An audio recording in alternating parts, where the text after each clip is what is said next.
Hi, and welcome to How You Grow Your Business with Kevin Willett. Got my buddy Jake Ross with us from Build You Marketing. Good morning, Jake. How you been, bud? Hey Kev, doing well. Thanks for having me again.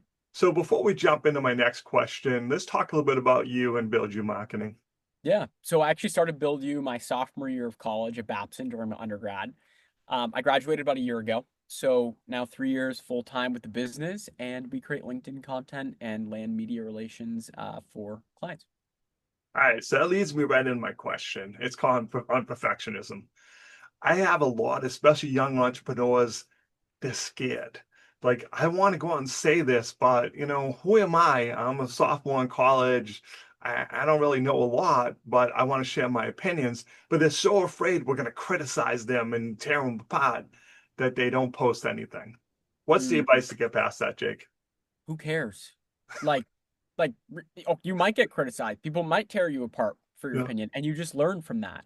yeah, Perfectionism, in my opinion, kill startups because you don't learn anything when you're planning. You plan something, you only learn something when you get feedback. When you've executed on something, you've looked at the results and figured, what can I do better? So if you're always thinking, I need to create the perfect LinkedIn post, I need to create the perfect TikTok, it's a flawed mindset because you're making all these assumptions about your target audience and people watching your video that you think are right, but have really no proof. Or even if you have data to back it up, there's so many variables. Just post, get it out there first, and then see what the reaction is like. Most likely, nobody's going to go off at you. You're not going to get yelled at, and put your pride aside. Like, I think that's a big thing is people are just like nervous to have their ego hit or be looked at as like someone that doesn't have a lot of experience. If you don't have a lot of experience, you don't, and you're learning, and that's okay. And mostly people will know that. You might get the one or two jerks that don't and they tell you off, and it's like, okay, ignore it. Like, move on with your life. There's so many people that want to help you. I think a perfect example of this is I post on TikTok 3 times a day. I spend 15 seconds TikTok. Like Saturdays, I'll go walk my local high school track for 45 minutes and film. I have ChatGPT open here and TikTok here. It gives me a bunch of ideas and I just riff for like 30 seconds of video, save it for my drafts, and I post it. I did that one and posted one Saturday night. It has 40,000 views this morning. And it's like if I was perfectionist, I would have never posted it because I'm like, oh, the sunlight kind of blocked my eyes a little bit. Like the punctuation, like I don't love the font I use, but at the end of the day, people are still loving it, engaging it, and it's working. And I know next time how I can do better. But I would have never even learned any of this if I hadn't just posted it. So I get passionate about this because it frustrates me when people try to yeah. perfect things and spend so much time on things that they're making so many assumptions.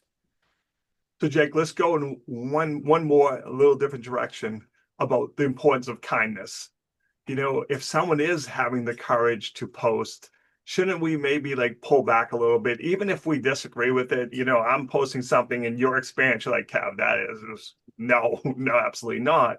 But when we go and we do that, it's hurting the person. But in my opinion, it's also hurting your brand because I'm like, all right, I know Jake's really smart on LinkedIn. He knows more than I'm ever going to know. But man, he was so mean to that person. I'm going to judge you on that if you do that. Yeah. Yeah, of course. And I think that just goes back to the whole idea of delivering feedback in the proper way. Like someone that's new to content, you want to support them, but you also want to see them grow. Like if you really care about the person, you want to be able to be constructive. And so I think it's just delivering it in a proper way. Like, hey, I love that you did this.